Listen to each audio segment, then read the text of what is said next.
Malamig ang simoy ng hangin sa unang araw ng Disyembre. Ang langit ay makulimlim, worry dinadala na naman ang lungkot ng panahong parating. Sa gilid ng isang tahimik na kalsada sa Maynila, may isang coffee shop na halos di pansinin ng mga nagdaraan. Doon sa may sulok, sa lamesang malapit sa bintana, nakaupo si Elias, tahimik na nilalaro ang tasa ng kape habang nakatanaw sa labas.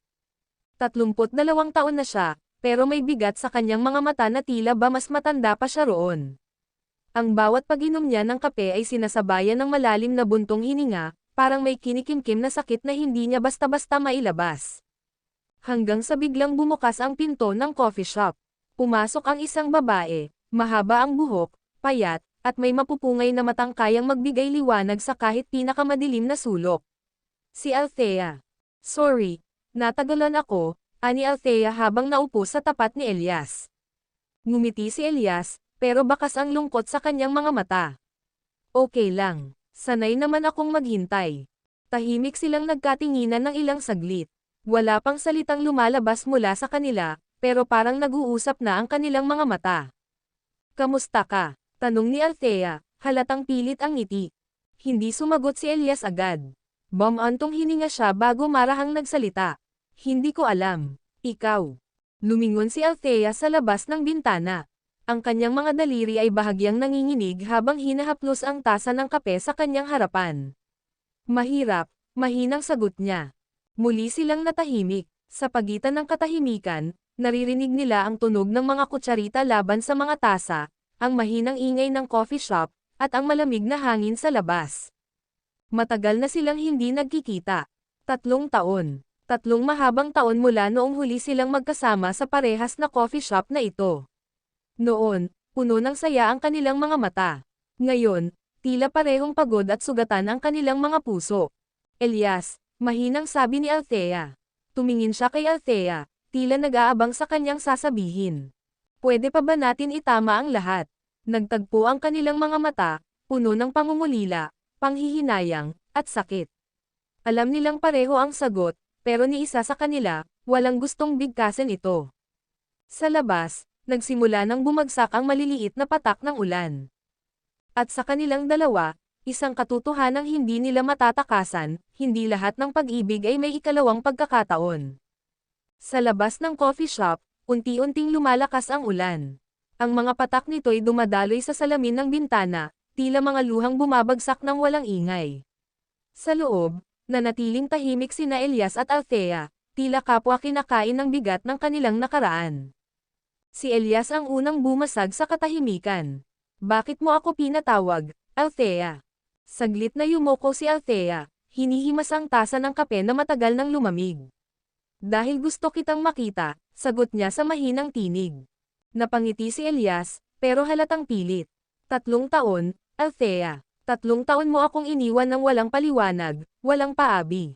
Tapos ngayon, gusto mo lang akong makita. Napasinghap si Althea. Kita sa kanyang mukha ang sakit na dulot ng mga salitang iyon. Alam kong nasaktan kita. Napangisi si Elias, pero hindi iyon dahil sa saya. Nasaktan. Althea, hindi mo lang ako basta sinaktan. Iniwan mo akong wasak at hindi man lang ako binigyan ng pagkakataong intindihin kung bakit. Lumingon si Althea sa bintana, pinagmamasdan ang mga patak ng ulan na bumabagsak sa kalsada. Kung sinabi ko ba noon ang dahilan ko, maiintindihan mo ba? Subukan mo, sagot ni Elias, puno ng pait ang boses. Napapikit si Althea. Alam niyang darating sila sa puntong ito, pero hindi pa rin niya alam kung paano sisimulan. Alam mo ba kung gaano kita kamahal, Elias? Nagulat si Elias sa tanong, pero nanatili siyang tahimik. Nagpatuloy si Althea, mahina ang tinig. Mahal na mahal kita, pero minsan, kahit gaano mo kamahal ang isang tao, may mga bagay na hindi mo kayang labanan. May mga laban na hindi mo kayang ipanalo. Anong laban, Althea? Tumulo ang luha ni Althea, pero mabilis niya itong pinunasan. May sakit ako, Elias. Napalunok si Elias. Biglang bumilis ang tibok ng kanyang puso. Anong ibig mong sabihin? Tumingin si Althea sa kanya, at sa kauna-unahang pagkakataon sa gabing iyon, nakita ni Elias ang takot sa kanyang mga mata. May sakit ako, at matagal ko na itong alam. Kaya kita iniwan, kasi ayokong mahirapan ka. Natahimik si Elias. Parang biglang tumigil ang mundo sa paligid niya. Ang galit, ang lungkot, ang pangungulila, lahat ng emosyon niya ay natabunan ng matinding takot. Hindi mo sinabi sa akin, bulong niya. Hindi ko kaya, sagot ni Althea, nanginginig ang boses. Paano kita hahayaang manatili sa tabi ko kung alam kong unti-unti akong mawawala? Napahawak si Elias sa kanyang noo, pilit inuunawa ang lahat ng kanyang narinig. 3 taon siyang naghintay ng sagot, at ngayong natanggap na niya ito, pakiramdam niya'y lalo siyang nawasak. Muli niyang tiningnan si Althea. At ngayon, bakit mo sinasabi sa akin ngayon? Napangiti si Althea, pero bakas ang lungkot sa kanyang mga mata. Kasi, malapit na akong mawala, Elias. Sa labas, bumuhos ng tuluyan ang ulan. At sa loob ng coffee shop, isang pusong matagal nang wasak ang muling nadurog sa harap ng babaeng pinakamamahal niya. Sa labas ng coffee shop, bumubuhos ang ulan, at tila sinasalamin nito ang bigat ng nararamdaman ni Elias. Ang puso niya'y parang isang papel na binasa ng ulan, dahan-daang nagkakahiwa-hiwalay, unti-unting nawawalan ng anyo. Tinitigan niya si Althea. Sa kabila ng lungkot sa kanyang mga mata, naroon pa rin ang bahagyang ngiti sa kanyang labi, parang tinatanggap na niya ang isang bagay na hindi na niya kayang labanan. Anong ibig mong sabihin, Althea? Mahina pero garalgal ang tinig ni Elias. Gaano nakalala? Napayuko si Althea. Mahigpit niyang hinawakan ang kanyang tasa ng kape, pilit pinipigilan ang pangangatag ng kanyang kamay. Stage 4, Elias, sagot niya, halos pabulong. Parang biglang nahulog sa kawalan si Elias. Parang lahat ng tunog sa paligid ay nawala. Ang tanging naririnig niya ay ang sariling tibok ng puso niya, mabilis, magulo, hindi alam kung paano tatanggapin ang narinig. 3 taon siyang naghintay, 3 taon siyang umaasang balang araw ay babalik si Althea. Pero ngayon, bumalik ito hindi upang bumuo muli, kundi upang magpaalam. Hindi niya namalaya na nanginginig na ang kanyang mga kamay. Bakit? Bakit hindi mo sinabi noon? Napangiti si Althea, pero may bakas ng sakit sa kanyang mga mata. Kung sinabi ko, maiintindihan mo ba? O mas lalo ka lang mahihirapan?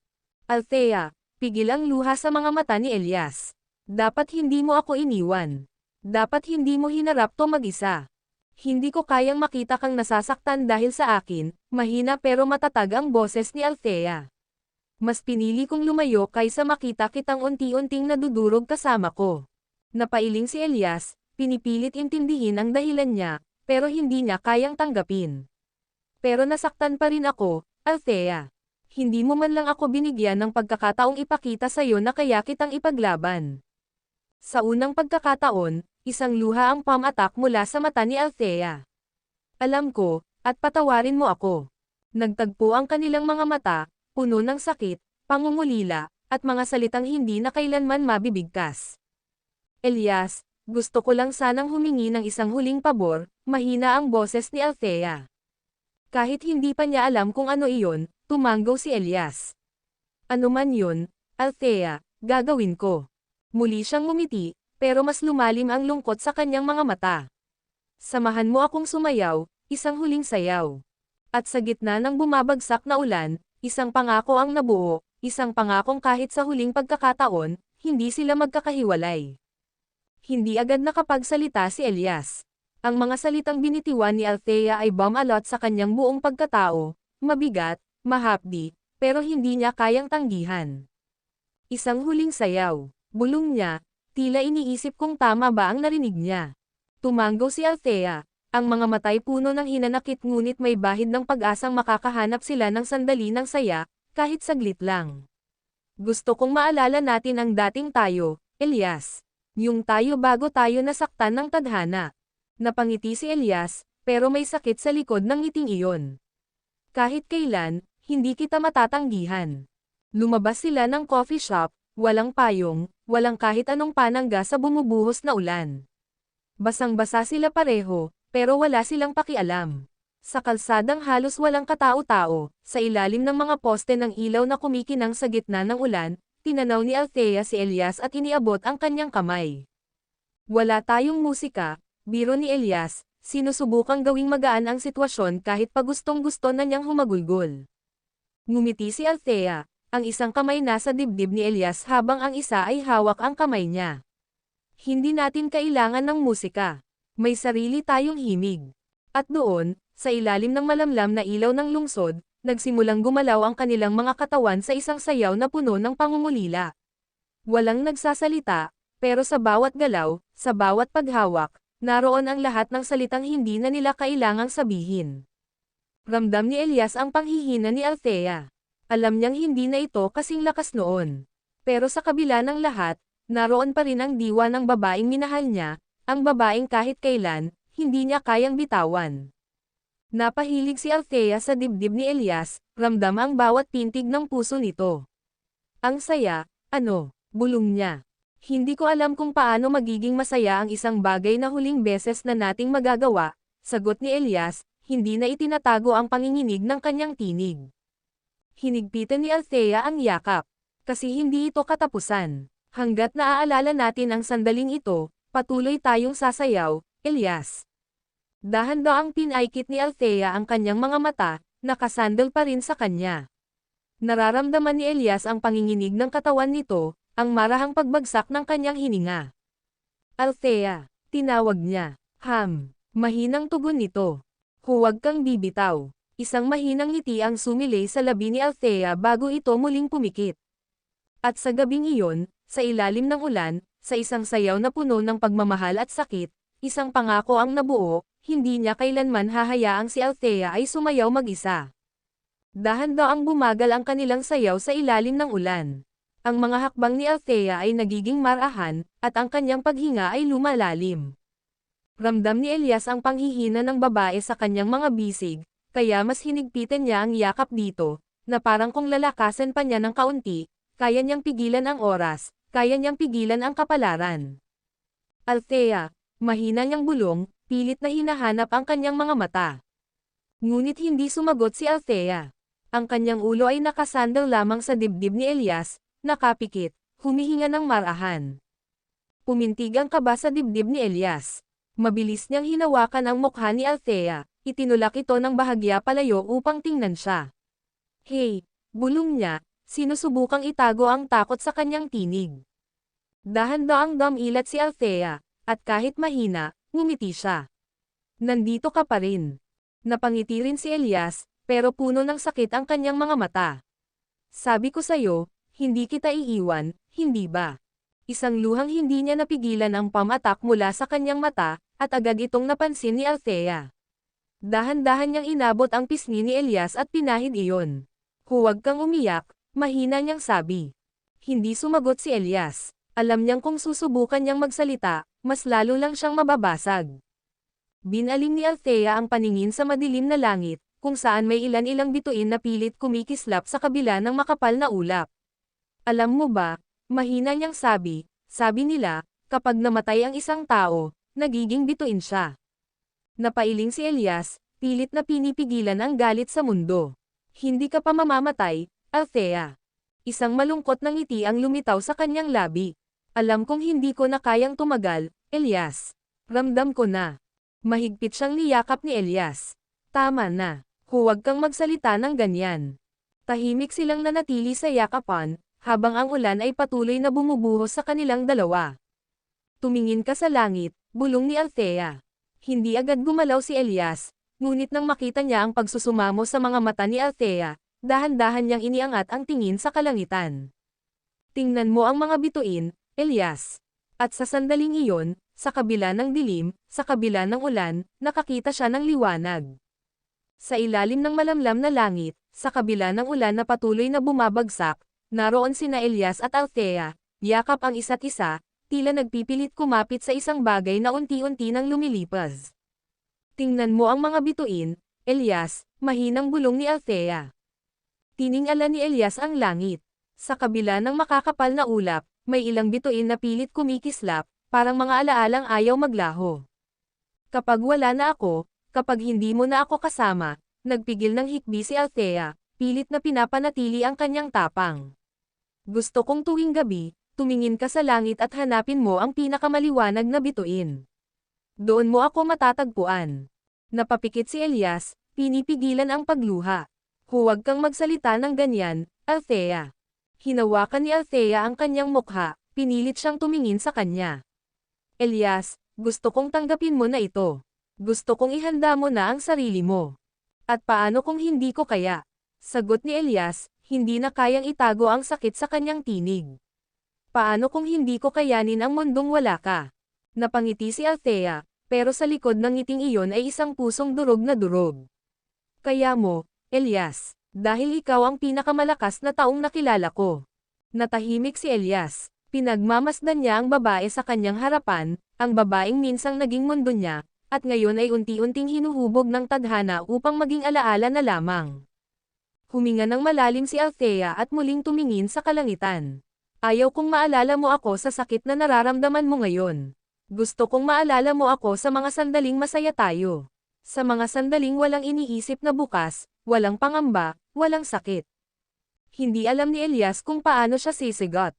Wala siyang lakas upang sabihin kay Althea na hindi niya kaya.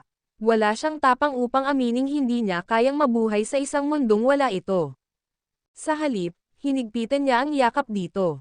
Mahal na mahal kita, Althea, mahina niyang bulong. Ngumiti si Althea, kahit pa nangingilid ang kanyang mga luha. Mahal na mahal din kita, Elias. Sa gabing iyon, sa ilalim ng langit na puno ng pangakong hindi natupad, sa gitna ng ulan na nagtatago ng kanilang mga luha, isang pusong handang magpaalam at isang pusong hindi pa kaya ang muling nagtagpo, sa isang sandali ng pagmamahal na hindi kailanman mabubura. Matapos ang gabing iyon, hindi na nawaglit sa isipan ni Elias ang mga salitang binitiwan ni Althea. Hindi siya handa. Hindi niya alam kung paano haharapin ang isang mundong wala ito. Ngunit paano mo pipigilan ang isang bagay na matagal nang itinakda ng kapalaran? Mula noon, sinimulan ni Elias ang isang misyon, ang gawing makabuluhan ang natitirang sandali nila ni Althea. Kung hindi niya kayang baguhin ang hinaharap, sisiguraduhin niyang ang bawat oras, bawat minuto, at bawat segundo kasama niya ay magiging isang alaala na hindi kailanman kukupas. Isang umaga sa tabing dagat. Dinala ni Elias si Althea sa paborito nilang lugar, isang maliit na dalampasigan na madalas nilang puntahan noon. Tahimik ang paligid, tanging ang marahang alon at malamig na simoy ng hangin ang kanilang kasama.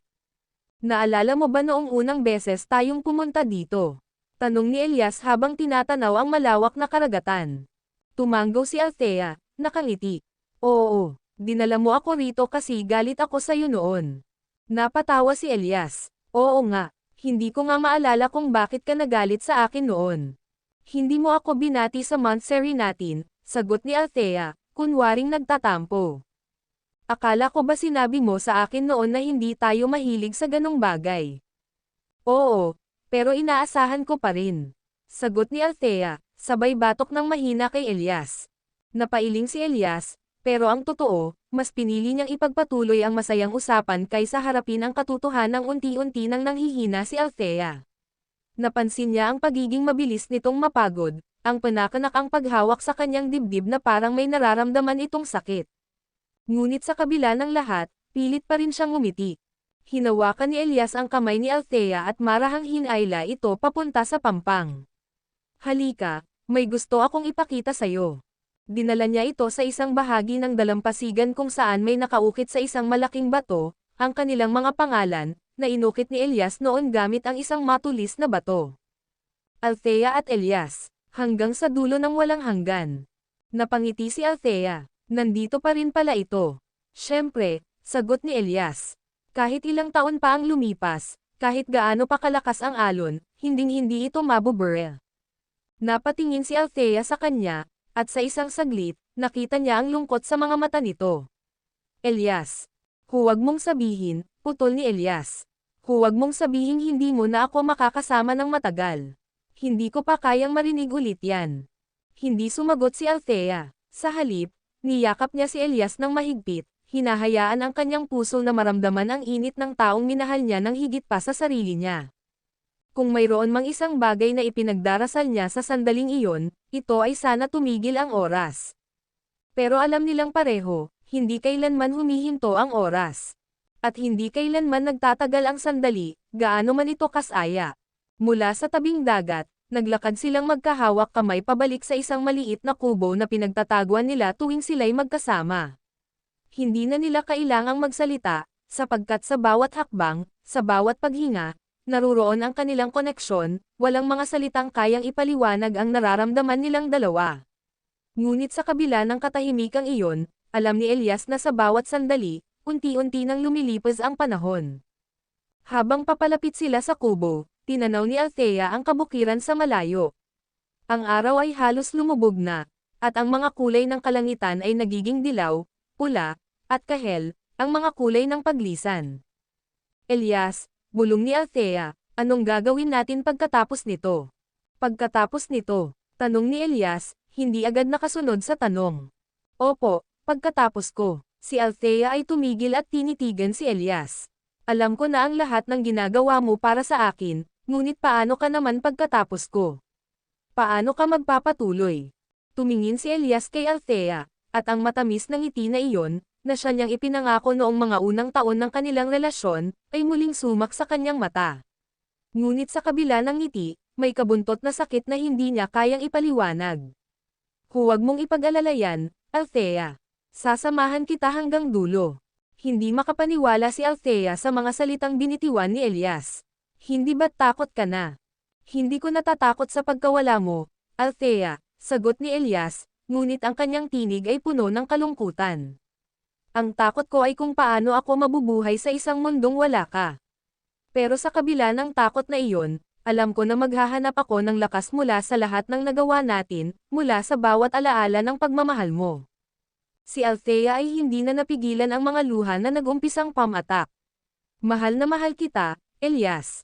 Hindi ko na alam kung anong magiging buhay mo pagkatapos kong mawala. Magtutulungan tayo, sagot ni Elias, at ang kanyang mga kamay ay hinawakan ang mga balikat ni Althea. Hindi kita pababayaan. Hinding-hindi. Ang dalawang magkasunod na linggong ito ay naging puno ng magkahalong kaligayahan at kalungkutan. Tinanggap nilang dalawa na ang oras ay hindi na pwedeng pagtakpan. Kung may mangyaring hindi nila kayang kontrolin, ay ang pagtanggap sa katotohanang bahagi ng buhay ang pagkawala, at ang kailangan nilang gawin ay tanggapin ang bawat sandali. Isang linggo pagkatapos ng kanilang araw sa tabing dagat, nagsimula nang magbago ang kalagayan ni Althea. Dahan-dahan siyang hangina, ang kanyang katawan ay tila hindi na kayang labanan ang matinding sakit na dulot ng kanyang kondisyon. Minsan, habang siya'y natutulog, si Elias ay tinatitigan siya, binabalikan ang bawat sandali na sila'y magkasama. Isang araw, nang magising si Althea, pinatawag niya si Elias. Elias, tahimik na sinabi ni Althea, huwag mong hayaang mawalan ng kulay ang mundo mo kapag nawala ako. Mahal na mahal kita, at hindi ko gugustuhing makita kang masaktan. At hindi kita hahayaan, Althea, sagot ni Elias, ang tinig ay mahina, ngunit puno ng pangako. Maghihintay ako sa bawat alaalang iniwan mo. Ipinagpatuloy nila ang kanilang huling mga araw na magkasama, ang bawat isa'y umaasa na kahit paunti-unti nang nawawala si Althea, ang pagmamahal nilang dalawa ay hindi kailanman maglalaho. Lumipas ang mga araw, at sa bawat pagsikat ng araw, ramdam ni Elias na unti-unting nawawala si Althea. Parang buhangin sa kanyang mga daliri, kahit anong gawin niyang paghawak, hindi niya ito kayang pigilan. Isang gabi, habang nakahiga si Althea sa kama, hinawakan niya ang kamay ni Elias. Mahina na siya, ngunit pilit siyang ngumingiti. Elias, mahina niyang tawag. Agad lumapit si Elias, hinigpitan ang hawak sa kanyang kamay. Anong kailangan mo, Althea? Gusto mo bang kumuha ako ng tubig? May masakit ba sayo? Umiling si Althea. Wala, gusto ko lang tumingin sayo. Napakagatlabi si Elias, pilit nilulunok ang sakit sa kanyang lalamunan. Alam niyang malapit na. Alam niyang sandali na lang ang natitira. Naalala mo ba ang unang beses nating nagkita? Tanong ni Althea. Napangiti si Elias kahit pa nangingilid ang kanyang luha. Oo, nabasag mo yung baso sa coffee shop tapos halos hindi mo alam ang gagawin mo. Tumawa si Althea, mahina ngunit totoo. Nakakahiya yon, pero ikaw yung unang lumapit at tinulungan ako. At simula noon, hindi na kita hinayaan. Ngumiti si Althea, ngunit mabilis din iyong napalitan ng lungkot. Pero ngayon, kailangan mo na akong hayaan, Elias. Napailing si Elias, mahigpit na hinawakan ang kamay ng pinakamamahal niyang babae. Hindi ko kaya, Althea. Paano ko hahayaang umalis ka kung ikaw ang buhay ko? At hindi mo rin ako kayang pigilan. Mahinang pam-atak ang luha sa pisngi ni Althea. Gusto kong alalahanin mo ako hindi sa sakit, hindi sa pagkawala ko. Gusto kong maalala mo ako sa bawat ngiti natin, sa bawat araw na magkasama tayo. Huminga ng malalim si Elias, at sa unang pagkakataon, tinanggap niya na wala na siyang magagawa. Tinanggap niyang wala ng lunas sa sakit ni Althea. At sa huling pagkakataon, tinanggap niya ang isang bagay na noon pa dapat niya natutunang tanggapin, ang katotohanang hindi lahat ng pagmamahal ay may kasamang walang hanggang pagsasama. Lumapit siya at marahang hinalikan ang noo ni Althea. Mahal kita, Althea, at palagi kang mananatili sa akin. Isang mahina ngunit payapang ngiti ang lumabas sa labi ni Althea. Mahal din kita, Elias. Lagi. At sa huling pagkakataon, ipinikit ni Althea ang kanyang mga mata, habang mahigpit pa ring hawak ang kamay ng lalaking minahal niya ng buo. Habang bumabagsak ang kanyang huling hininga, habang ang huling patak ng luha ni Elias ay dumaloy sa kanyang pisngi, isang bagay ang nanatili, ang pagmamahal nilang dalawa, isang pagmamahal na hinding-hindi mabuburin ng panahon. Sa gabing iyon, isang bituin ang lumiwanag sa kalangitan. At alam ni Elias, si Althea iyon, nagpapalam, ngunit hindi kailanman mawawala. Tahimik ang buong paligid. Walang maririnig kundi ang mahihinang huni ng hangin at ang marahang pagkaluskos ng mga dahon sa labas ng bintana. Sa gitna ng kwartong puno ng alaala, naroon si Elias, nakaupo sa tabi ng kama kung saan nakahimlay si Althea, malamig na at payapang nakapikit. Tapos na ang laban. Ang babaeng minahal niya ng buong puso ay wala na. Hindi na niya maririnig ang kanyang tawa, hindi na niya mahahawakan ang kanyang kamay. Hindi na niya masisilayan ang kanyang mga mata na punong-puno ng buhay at pagmamahal. Pero sa kabila ng lahat ng sakit, hindi niya kailanman mararamdaman na nawala si Althea. Sapagkat kahit wala na siya sa mundong ito, mananatili siya sa puso ni Elias. Ang huling sandali, hindi na namalayan ni Elias kung ilang oras siyang nakaupo sa tabi ni Althea, hinahaplos ang kanyang kamay, pinagmamasdan ang mukha niyang tila mahimbing lamang na natutulog. Ayaw niyang umalis. Ayaw niyang bumitaw. Ngunit kailangan. Dahan-daang ang ipinikit ni Elias ang kanyang mga mata, nilalasap ang huling sandali nilang magkasama. Palam, mahal, mahina niyang bulong, kasabay ng pagbagsak ng isang patak ng luha sa kamay ni Althea. At sa sandaling iyon, pakiramdam niya isang malamig na hangin ang dahan-daang yamakap sa kanya, parang yakap ni Althea, isang huling palam, isang huling pagsasabi ng, mahal kita. Paglipas ng panahon, lumipas ang mga linggo, ang mga buwan. Hindi madali para kay Elias ang bumangon, ang mabuhay nang wala si Althea. May mga umagang gigising siyang inaasahang makita ito, may mga gabing iniisip niyang baka panaginip lang ang lahat ng nangyari. Ngunit unti-unti, natutunan niyang harapin ang realidad. Bumalik siya sa kanilang paboritong dalampasigan, kung saan nakaukit sa bato ang kanilang pangako. Hanggang sa dulo ng walang hanggan. At doon, sa ilalim ng isang langit na puno ng mga bituin, tumangala siya at hinanap ang pinakamaliwanag na tala. Ngumiti siya, kahit pa may bahagyang kirot sa kanyang puso. Diyan ka na lang muna, Althea, bulong niya. Balang araw, magkikita rin tayo. At sa sandaling iyon, sa ilalim ng gabing tahimik at puno ng alaala, alam niyang hindi siya kailanman nag-iisa. Dahil sa langit, sa pagitan ng mga bituin, naroon si Althea, nagbabantay, nagmamahal, naghihintay.